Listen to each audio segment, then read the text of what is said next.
All right, so page three, you said. Yeah, I just wanted to start this update with some observations that I've been doing since the last time that might be also pretty common. I mean, some of you have already got this probably, but I think it's worth highlighting. Global listed real estate market has been lagging the market so far. You're familiar with that. And the reasons, once again, are the fear for refinancing this asset-heavy asset class, but it has also been due to the potential trend shift or the disruptive trend shift that we might see in this asset class going forward due to the pandemics. But it has also obviously to do with the question marks around the sustainability of the leasing contracts that are running at the moment. So that's basically the main reasons why the real estate has lagged. But you also have the profit-taking component, as I discussed last time. US and Sweden, for instance, was the best asset classes in real estate, was the best asset class last year. So it was easy to start to sell out that in the beginning of the pandemics. We have seen slowly opening in many economies, which has created optimism, obviously, and that has also hit the real estate market. We have seen this risk on and recovery rally in many cases, even though it's still very volatile. There are still many question marks. There's still a lot of fear out there, and we have seen signs of value starting to rise again. And that might be a good thing in many cases, but in other cases, anyway, on my radar screen, that is not very sensible, since it's more a outcome of optimism rather than the real economy or the real fundamentals in the companies per se. I'm referring to hotels, maybe malls, etc., or specific economies, but we can go back to that. Anyway, it's nice to see that things are coming up again. We have also passed the first quarter reports now, which was, as expected, positive or slightly positive, or in line in general, I would say, especially in our portfolio. We have seen prudent revaluations. For instance, Catena, the Swedish logistic player, they had flat revaluations. We have seen some good refinancing initiatives as the interest rates are coming down. These are companies that are in more resilient subsegments or has a strong balance sheets already. I'm referring to the German residential rental players, for instance, or data centers or storage names that has been refinancing on very good levels. This will not be for everyone, because and some tend to forget that, because now the stock market and some of the names I was referring to before are fueled by stimulus package and subsidies. So and if this is not sustainable when they have opened up, they will run into trouble, and they will not be refinanced at those levels, nor at the banks, nor at the markets. That one should keep that in mind. We have seen very good rent collection up till now, especially in those more resilient subsegments. We have seen mid 90% in most of the cases on rent collections. We've also seen very resilient occupancy in many of those names. Obviously not hotels and shopping malls, but in the more resilient subsegments, which was as expected. But as I said before, and the time before that on the updates, this is real estate, and real estate typically has pre-leases, meaning that first quarter was paid actually at the year end or in the beginning of the year. So Q1 and Q2 will not show the visibility of the negative outcomes from this pandemic. We will rather start to see that in second quarter and the third quarter. So that's why I'm a little bit, I'm raising a finger for cautiousness here, that not run after the stock market now when everything is going up, even the most junk names. Of course, they are really hit at the stock market, and a lot of things are already in the price. But one should see through this, and market has already started to see through second, third, and fourth quarter, and start to look at 21. And hey, nobody knows what will happen in 21, right? So I might be a little bit more cautious than many others, but I feel confident in that stance and that situation, and with the portfolio that we have that is slightly on the defensive side. We had a Hong Kong issue during last month. Hong Kong was the worst real estate market that we saw. The last week now, some recovery has occurred, and we haven't heard that much about the Hong Kong issue anymore after the legislation was passed. And some of the names there are trading at 60 to 70% discount to net asset value. For instance, Hong Kong Asset Holding, which is one of the largest company with a lot of their assets and operations outside of Hong Kong, in the US, Canada, Europe, etc. They are trading at a 0.3 price book value at the moment. So this is basically too cheap to ignore in my world. Even though Hong Kong will continue to have their issues going forward, nobody knows how this will play out in short and long term with this new law that has been imposed. But I can conclude anyway that they are in a very interesting area with this Great Bay Area already, which has a very, very strong economical future, and also a very economical strong position at the moment. But there will be changes, of course. I have, by the way, 3 Hong Kong listed names, all with assets outside of Hong Kong. Mainly, Hong Kong has, of course, also some assets in Hong Kong. We have seen a lot of news coming out, not only the first quarter reports, but other news, capital management initiatives, M&As, etc. And some of them I've highlighted here. We had 2 days ago, Equinix, the data center operator in the US. They acquired a $750 million asset base from Canada. It was the telecom operator Bell that sold data center, and this suits well to Equinix portfolio because they looked for strengthening up West Coast Canada. Now they got it.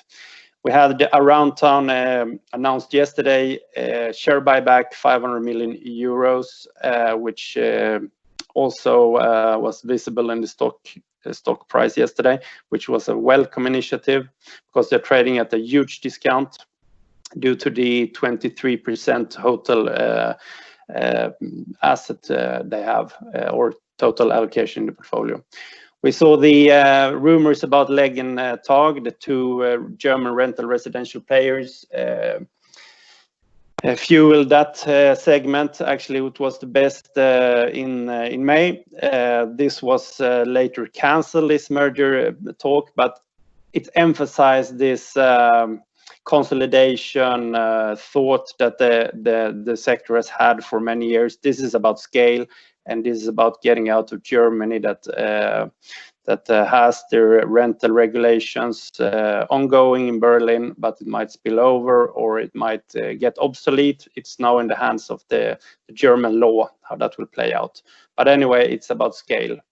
We have Equity Commonwealth selling off 3 of their assets, 4 is remaining, and they have this $3.4 billion cash pile now that they can use, which leads me into the next point, distressed situation assets that I've talked about before. I'm more or less convinced that there will be opportunities arising, fire sales from distressed sellers or distressed assets, but this is too early, and I'm referring that to the point I made before, that companies are not yet in distressed situation due to the liquidity flow that we have seen from central banks and governments. But this might arise, and a company like Equity Commonwealth that I talked about last time might benefit from that. Next page, please. This you have seen before. It's updated. The dark blue line here is the MSCI World. The general index, the broad index, is down 9% approximately in US dollar term. Next, or the Green bar here is the global real estate index, also the MSCI one that we compare against. It's down 19%, almost 20. So you have a delta there about 10%. If you look at the European real estate, it's down 23%, and the US real estate index is down about 17%. So you have a delta there about 6%. Last time I held my update, it was a delta of 8%. So Europe is catching up a bit on the US side here. So there are big differences in the asset classes here. Worst market year to date in US dollar is France. Best market is Germany. I touched upon that due to the residential players. Again, focus here on the. Slide 5, Ole Christian. I'm sitting here and changing my presentations. This is what I was talking about before. You can take next page, please. Focus here on the right side. This is an updated version of what I showed last time. It's a sector split. Real estate is the third worst asset class or sector this so far this year, almost 22% when we looking at the start from the pandemic or the 19th of February. So it looks a little bit better than the last time, but it's still a little bit down. Next page, please. And this is basically the reason that I have done what I have done, or a lot of the explanation, I would say, to the outcome so far of the crisis in the real estate segment. This is a graph that tries to pinpoint the COVID-19 sensitivity and the economical sensitivity. The economical sensitivity we know from before. We know that office come down when GDP is coming down. It has a good correlation there, and we know that shopping mall also people tend to shop less, etc., etc. But the new thing here is the COVID-19 sensitive or pandemic sensitivity, one might call it, because it will probably not be the last time we see something like this. Worst outcome here is this skilled nursing facility. This is a US based split up among sectors. I think they have a very good split up because it's very detailed. And the best outcome is medical office. Both are in healthcare segment, so it's too easy just to refer to a healthcare segment. You also have senior housing within the healthcare sector, and senior housing has actually got pretty hurt due to the cap expanding and the potential occupancy loss due to the pandemic. We also see lodging and mall pretty hurt. This is also new. And many of the others that you can find in my portfolio, data center, self-storage, rental apartments, or single-family residential, is coping pretty well with this pandemic so far. Next page, please. This is basically the same picture. This is also from February 21st. It's showing the different segments and how much hurt they have get on the stock market in the US. This is divided between equity value and enterprise value. So we're talking about unleveraged return and how much they have got hurt by having too much leverage. So this is basically an interesting picture, I think, to measure the outcome on the stock market. Next picture, please.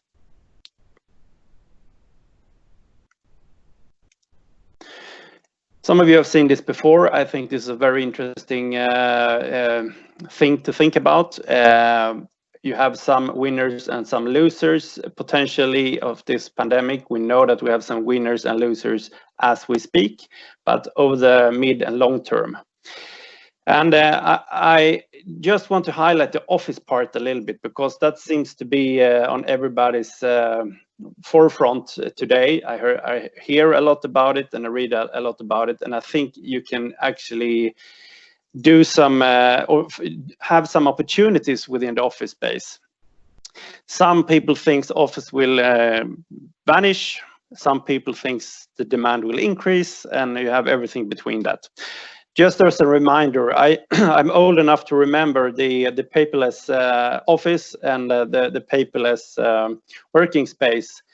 That should disrupt the office, and it should lead to less demand, much less demand. That didn't happen. 9/11 was the next occasion when office would disrupt completely. Nobody should build high-rises again or skyscrapers. And I also remember a short time period in New York, Manhattan, where actually basement floor had higher leasing costs than top floor, which is a little bit awkward during a short period. But high-rises were built after that, and so forth, without an evaluation. But I think one should take a step back here and try to sort things out. My personal outcome is that this will change because it has already started to change pre-pandemic. We saw co-working, we have seen a lot of different ways to work, and we had work from home before as well. We have also seen before the COVID, a rewind of working from home. British Telecom did that, and some other companies that said, hey, everybody has to come to the office because this is not productive, this is hurting the culture, and so forth. There are many anecdotal evidence of both worlds here. I've spent some time of reading surveys of different companies, employees now when they have been home for a couple of months or maybe longer than that. And there is a clear majority that wants to have a flexible work time or work day. There are a lot of people that wants to go to the office and sit at the office due to the social factor, but also the productive factor. And you have also a part that could be staying home 100% working remotely. So this leads me to the conclusion that there will be the employees that might provide the flexibility here will come out very well. I think this opens up for a lot of companies that attract the best talents. But now, up till now, it has been, if you move to New York, Stockholm, London, whatever you might have, Amsterdam, this is where the jobs are, and this is where you attract the talent. That might not be the case if you're an engineer, for instance. You want to live close to the nature or the mountain or whatever, or in a small town. That might be possibility for that person to work remotely, and the company can attract this top talents without being present in the office at Manhattan, for instance. This is one big change I think we will see going forward. And I also think, as I was referring to the last time, we will see a reversed densification trend. This trend that we have seen almost 2 decades now, that people are coming together more and more, will start to rewind a little bit. So the densification process, or meaning more space per capita, that will increase demand a little bit, but working from home will decrease demand a little bit. Anyway, in the CBD areas. We will also probably see hubs building up, not necessarily outside the larger cities, but I think that's where the hubs will be.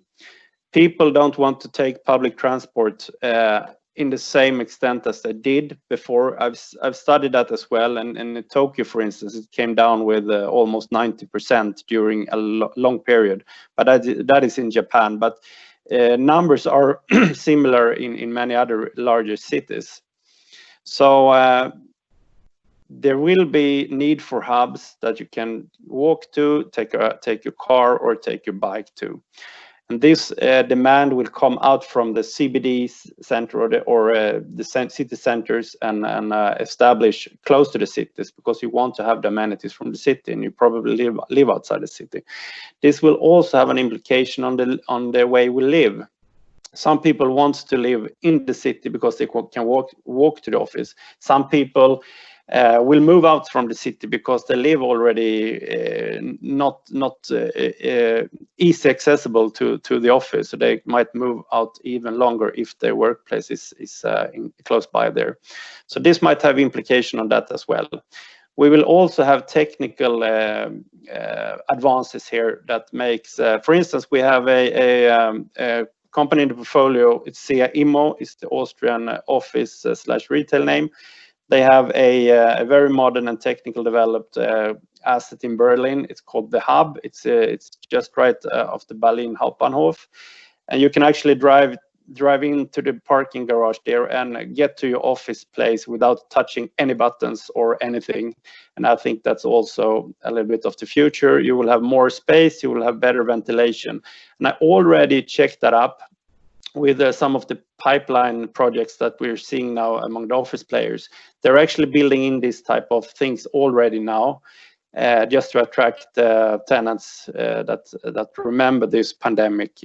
So they will be able to get some of that higher cost out in terms of less vacancy and probably high rents as well. But the current assets that are there already, they have to be remodified in a way, and it's naturally it's higher capex. But if you can avoid vacancy, that might be worthwhile. So the jury is still out on the office, but I think there are good occasions here, and I think office will continue to exist. I think the employers that provides flexible working setups will be the winners. And I have listened and read a lot about what the new technology companies has referred to among their workforce, because working from home is nothing new from them. But they are the ones that has been driving the office scene for 5 to 10 years, basically, in many of the metropolitan cities. So they are disrupting it already, but they will continue to do that as well. So next page, please. And one more. Okay, yeah, we can skip that, all Christian. Everybody knows about that. Performance year to date, if we go over the portfolio a little bit more, it's in euros. It's we're lagging behind 1% ish about, and it's very volatile at the moment due to this risk on risk off modus that we're seeing. But we're coping with the situation pretty well, especially seen to our underweight in the US that we still hold. We are actually attending the largest US real estate conference as we speak.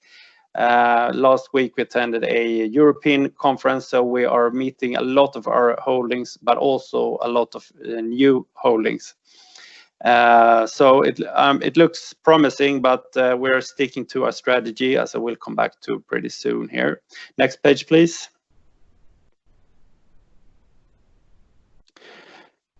So this is an updated attribution slide. Have been successful on the European stock picking, less successful on the United States stock picking, which has a good explanation. We sold down some of the more riskier companies that we held in the US in the middle of the crisis, in the name of better to be safe than sorry. I have talked about some of those companies before, and this is why basically the green bar is so extended on the United States. We have also got some heat from the FX movements that we have had, and nothing that we don't keep focus. We don't try to we have a diversified FX portfolio, but we are not dealing with speculation in FX, so it's worth highlighting here. So allocation is a little bit negative, so stock picking is positive and FX is negative. Next page, please. This is a contribution year to date. On the left side, you have the data center players, Equinix and Kahanshin, that has been working very well. And the three others are the rental residential operators, has also been working according to plan. On the right side, you have seen some of these before. It's the Colony Capital. We sold that out due to very, very elevated risk during the pandemic, since they wanted to sell the hospitality portfolio, or they had to do that. Actually, they got refinanced on a little bit high levels, so they might sort that out, but they are still under the knife, which wasn't the case actually when we bought into that in late 2019.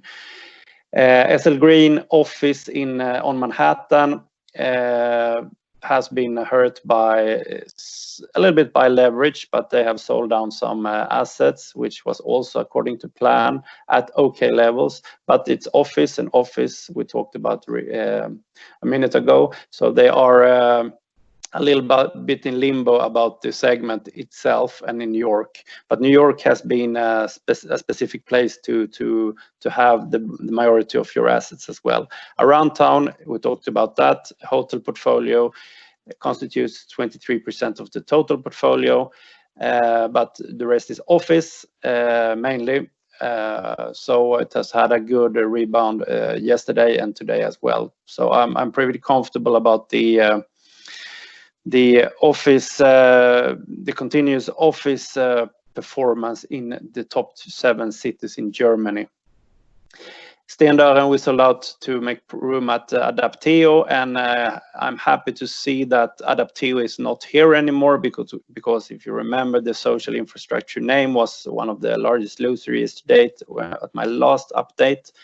Nothing has actually happened there more than people have started to calculate. It went from extremely cheap to cheap, very cheap. So I'm also very confident and positive of that company going forward. Vici Properties is the experiential company or segment with the gaming industry as largest tenants. This is a triple net lease, so they actually hold the buildings. They had total lockdowns in the casinos and the hospitality industry, so of course it has been hurt, even though in May they had 100% rent collection, and they have had so actually since the lockdown. Yeah, next page please. This is the same picture, but over a year. And you see a lot of the American names that I've sold out also explains the underperformance in stock picking on that side. We can move over to next page, please. Just to reinforce the strategy that we have been doing for many years and has continued but reinforced during the pandemic. We have gone for to increase our resilient segments.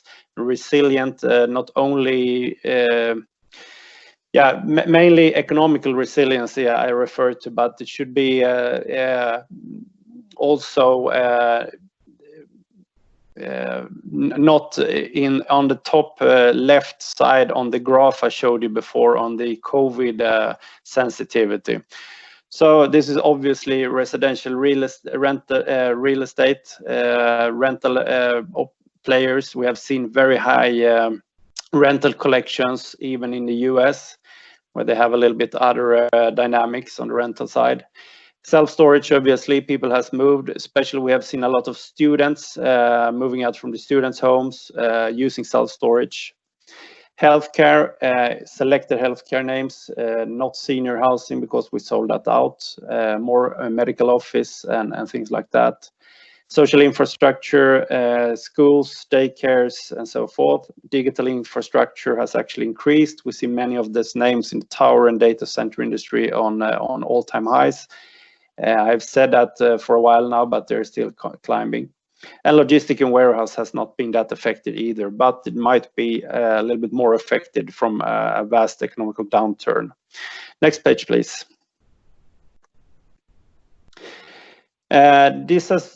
We have done no big changes since the last update. We have trimmed some positions, and as you all know, we sold out from the pure retail names in the emerging markets where we held them, India and Philippines. We sold out of the hospitality names in Spain, and before the crisis, we sold out from Shangri-La and Hong Kong listed name. But no major moves in the portfolio, but there might be here after the conferences, and we might do some reshuffling. But we are very confident with the portfolio we hold. It's robust both in terms of balance sheet, but it's also robust in terms of operations and financial leverage, which makes me feel sleep well at night. But we might add some risk going forward here, but we want to see some more data points going forward before we do that. Next page, please. This is the exposure, and as I have already mentioned, we have an overweight in residential and industrial logistics, and built up a little bit more in healthcare. We still have the rather sizable office exposure, and I think I explained that earlier. So next picture, please.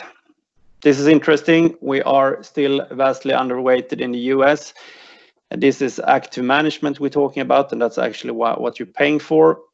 Active management is also, you have to bear sometimes that there are some underperformance, but hopefully over time you will get paid for that you're paying for active management. Otherwise, you should actually buy an index product. I don't believe that 55 of the best companies in the world are in the States, and if you buy the index, you're actually getting some, for instance, shopping malls that are on the edge more or less. Might get pretty nasty there if they're not bailed out, but the state or central bank can't bail everyone out. So it's reason to be cautious. This is a well-balanced and diversified portfolio, and I put a lot, as much emphasis in the sub-segments as I do in the geography. We're well diversified to take to grab the opportunities both in small and mid cap, but also looking at the liquidity side, holding a good amount of large cap. Next page, please. Just to show you this, it's top 10 position is 47% weight. Not much has changed since last time. There might have been some change internally here, but you have those characteristics that I'm always referring to as defensive growth names. Stable, solid operations, but with some sort of growth component embedded, which is my style and my philosophy that I'm feeling very comfortable with. Next page, please. This is also a familiar slide, but I like to show that the loan to value part in the portfolio now is 36%, and I sleep very well on that, even though I know the V is a moving part. I think this is a good number to have in the portfolio. Net gearing is more important. It's 74%, is also very good. Interest coverage rate 7.3. I explained that last time. It has to do with for instance, Equinix that has a very long lease contracts that has a little bit higher gearing and are an overweight in the portfolio that has dragged this down a little bit, for instance. But overall, the higher geared company have a lower weight typically in portfolio.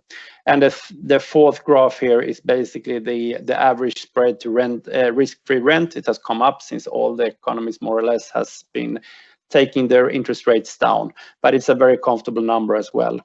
And this will come down if this trend with good refinancing number is coming down, but it will not in all cases. But in our portfolio, I think we will see lower interest rates going forward in some of the names anyway. Next page, please. Also an update on the valuation, our portfolio compared to the index, and we are actually lower in all metrics except from the dividend yield, and that is all right, as you know, out of my strategy of investing in company that are reinvesting their earnings instead of handing them out as dividend. In many cases, we have also high dividend names like AIT in India, for instance, or some of the REITs. But most of the companies are trying to add value or buying back shares or hand out dividend. But if they have good investment opportunities, that's where money should be allocated primarily. But we are, on the other hand, stands out on the earnings yield, which is also rational due to our strategy. Next page, please. I just wanted to show you a liquidity profile. We can sell 80% of our portfolio within 3 to 5 days, and that's a sign of strength. I think also seen to our smaller companies that we have in the portfolio, for instance, Self-Storage Group in Norway or Adapteo, or for that sense. But those are names that we can sell out on block trades. So this is also a very good thing to keep track on. Also, next page, please.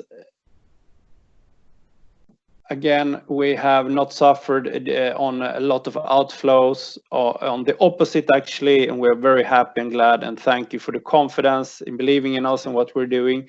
We have actually had net inflow during the worst time of the pandemic year to date as well. So I hope this trend will continue, because there are a lot of opportunities out there, and even though we like the portfolio that we hold, so we see a lot of opportunities, but there are many reasons to be cautious out there, especially not let to get too tempted by the sirens that are singing out in the water, so to say. Actually, I see time is running out a little bit, but I want to conclude with you can take the next page, I think, or 2 pages, or Christian. I want to conclude that number one, keep in mind that second half of the year, that's when things will start to sort out a little bit more. We will see downward revaluations in many assets. We will see we'll see how bad the rental collection has been, some vacancies, etc. in some segments. In some segments, we will probably not notice the pandemic anyway. They might get hurt from a lot worse economical outcome, but that is balanced by all the stimulus and help from the central banks and governments that we have been seeing. So these are the balance here. So I think there are reasons to be very selective if you're doing real estate. But on the other hand, real estate has been hurt a lot on the stock market due to uncertainties that we have not seen yet. For instance, the trend, where will office go? When will people start to travel again? When will business travelers start to live at hotels again?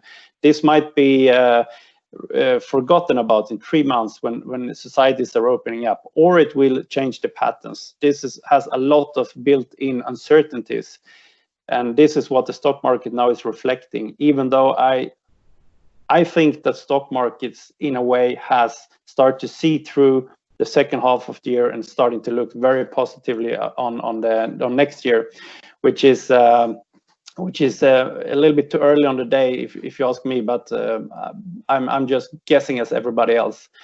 So until I have more information about that, I will still be cautious and still go for the names that I know have resilient cash flow, strong balance sheet, but with a growth, and that should get priced in as well, because those names in many cases has got very much hurt as well. Self-storage, for instance, residential, the German residential players are trading at a good discount as well at the moment, or for that sake, in the Swedish names in some cases, or elsewhere.